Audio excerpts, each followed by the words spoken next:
Em algum lugar do passado, existe um supremo ser afixado em uma cruz, onde a dor iminente, a sede, mescla-se ao sangue empapado em seu corpo, e seu espírito aos poucos calava a voz, para que hoje eu possa ecoar a minha. Em algum lugar do presente, existe um supremo ser afixado em um trono de glórias, à destra do néctar mais precioso de toda a existência, o doce Pai de amor. Em algum lugar no futuro, existe um pequeno ser, como grão de areia, diante de uma incomensurável presença num trono de glória, perdido em meio à multidão, misturado a povos de várias nações, tribos e línguas, trazendo as vestes brancas e palmas em suas mãos, e em uma só voz cantávamos: Santo, Santo, Santo. Que eu viva para este fim, que eu morra com esta finalidade. Bendito seja o nome deste Deus maravilhoso. Na realidade, quando eu me inspirei em escrever esse poema na introdução desse vídeo, eu estava num período de adoração e a igreja estava numa manifestação teofânica tão profunda. E de repente eu deparei-me com o paradoxo cotidiano, já que em outra feita eu vi povos tão perdidos. Na época de carnaval, em que havia uma festa tão, infelizmente profana, tão mundana. Dentro da igreja, a manifestação teofânica do amor de um Deus. Na época de carnaval, nas ruas, o povo tão perdido. O que me levou também a um outro poema escrito por mim, deste paradoxo por mim falado, já que eu me vejo, infelizmente, e é uma realidade, somos seres perecíveis. É o título deste poema, deste paradoxo daquele que é maravilhoso, supremo, excelso, ao qual um dia estaremos diante deles. Existe uma velha máxima que atesta que todos os caminhos levam a Deus. Há os que são contra isto, mas não é heresia, eu creio que todos os caminhos levam a Deus. Está escrito isso nas Sagradas Escrituras. Há aqueles que serão reconhecidos e haverá, ouvir-se-á a voz do Deus maravilhoso dizendo: Vinde, benditos dos meus pais, vinde benditos do meu Pai. Mas também haverá aqueles que ouvirão ele dizer: Apartai-vos de mim, que eu não vos conheço. Então qual é a diferença, se somos seres perecíveis? Mas voltando ao poema, deixa-me relatá-lo aqui, cujo testifica-se o seguinte: a nossa história nos faz centro como únicos presentes. Superestimamos os nossos valores em uma convicção tão egocêntrica, arraigada no cotidiano. Vamos seres perecíveis contar uma vida passageira. Quem ainda não chorou, quem ainda não fez chorar, quem um dia não foi fraco, teve medo de ser forte, teve força para aceitar que, por mais forte que seja, haverá sempre o medo. Isso não é nenhum segredo. Se olharmos para dentro, perderemos em nós mesmos. Como é que pode ser? Pois nós somos tão complexos, ao mesmo tempo tão sem nexo, e ficamos tão perplexos, pois morremos sem entender por que temos que morrer. mas morremos a toda hora, a cada dia sem parar. Ainda assim somos orgulhosos e não paramos para pensar. Por que tanto egoísmo? Sermos o centro de nós mesmos, se o centro das atenções foi um humilde ser vivente que viveu a nossa vida, que não viveu a sua vida, mas morreu a nossa morte para tornarmos imortais. Preferimos ignorá-lo, não queremos aceitá-lo, convertê-lo em nossa força para perder o nosso medo de esta vida enfrentar, pois a morte se virá.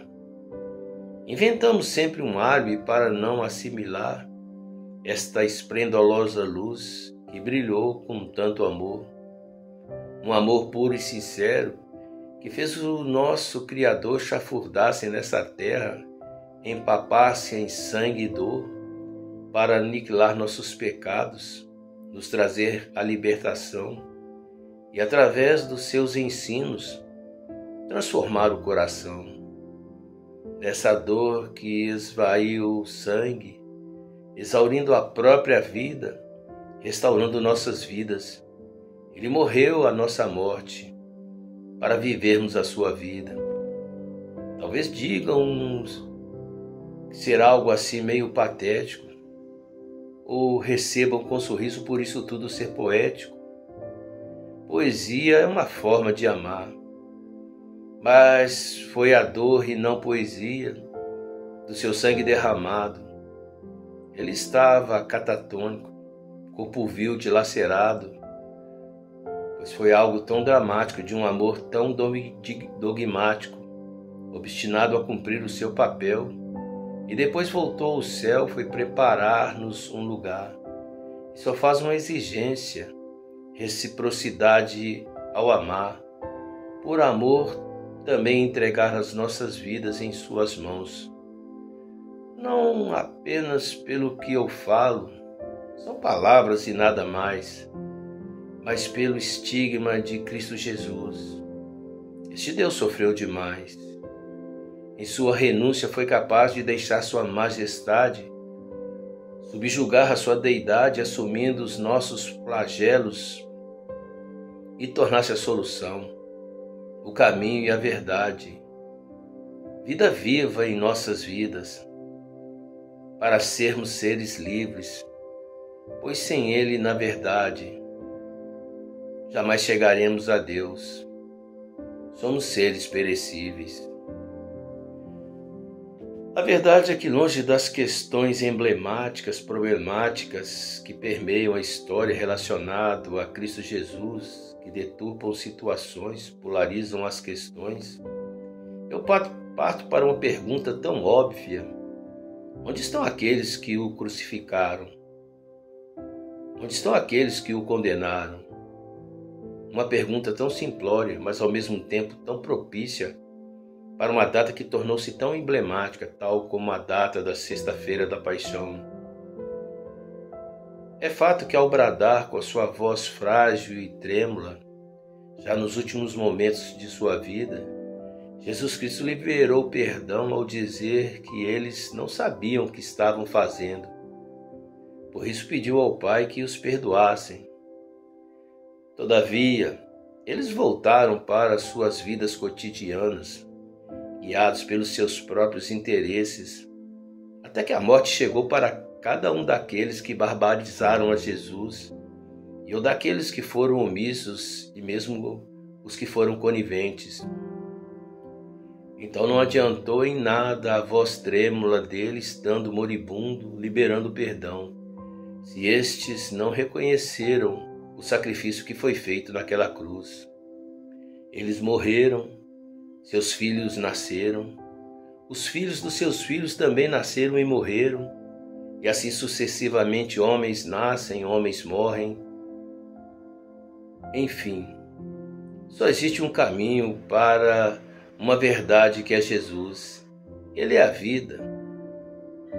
Mas se não passarmos pela cruz, jamais seremos perdoados.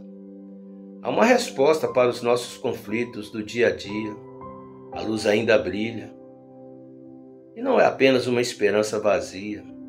Trazemos-nos desgaste da vida diária, que nos faz centro das atenções, alvos da circunstância que reflete naquilo que somos, e ainda que tentássemos nos enganar a nós mesmos, acabamos na maioria das vezes acuado com uma enorme interrogação no mais profundo, no mais recôndito de nossos corações.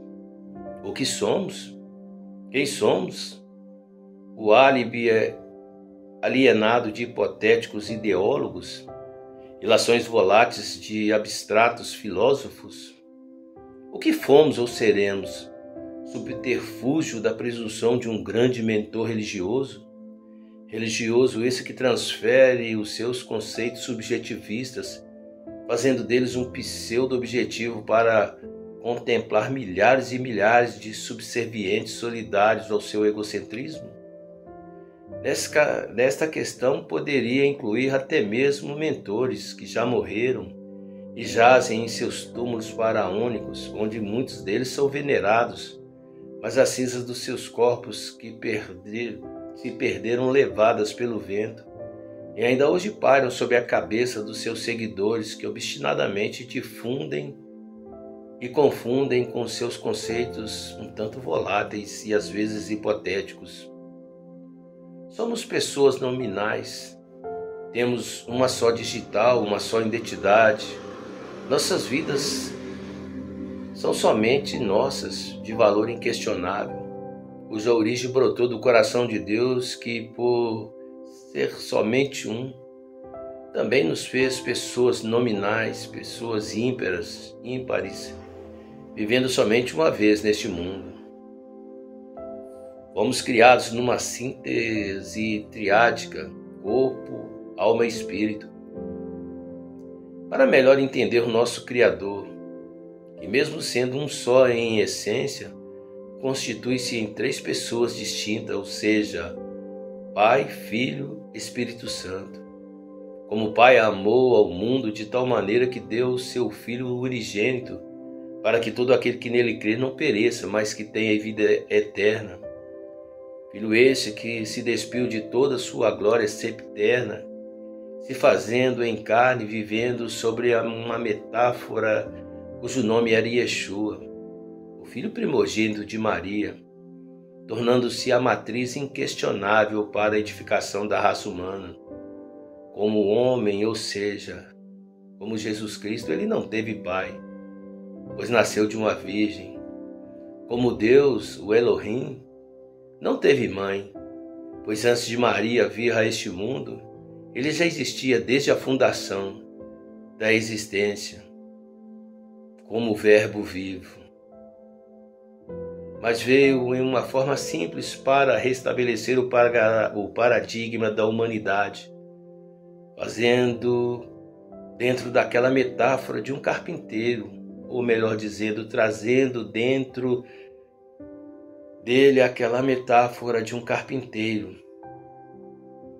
trazendo toda a essência de Deus, a prole da vida exaurido pela própria morte, resgatando desta forma as nossas vidas. Para concluir, para que fique mais claro esse final, Jesus Cristo, a terça parte da deidade, já que são três pessoas distintas. É o que nós lemos para resumir o que eu quero dizer desta metáfora. O que nós encontramos no livro escrito por Paulo aos Filipenses, onde o mesmo nos exorta que nós devemos ter o mesmo sentimento que havia em Cristo Jesus, capítulo 2. Pois ele mesmo sendo Deus, ele não se usurpou de ser Deus. A si mesmo se humilhou e se fez de servo. E padeceu e foi obediente, padecendo até a morte, e a morte de cruz. Mas também o próprio Paulo continua dizendo, pelo que o Pai o glorificou soberanamente, dando a ele um nome que está acima de todo nome, e ao nome dele se dobram os joelhos dos que estão nos céus, como os que estão na terra e abaixo da terra. A grande realidade é que esse texto de Filipenses Eu termino com esse capítulo 2 de Filipenses da maneira que comecei. Porque ele habita no meio do louvor para onde irei um dia. E todo aquele que confessa o seu senhorio e que se rende a ele, bendito seja o teu santo nome.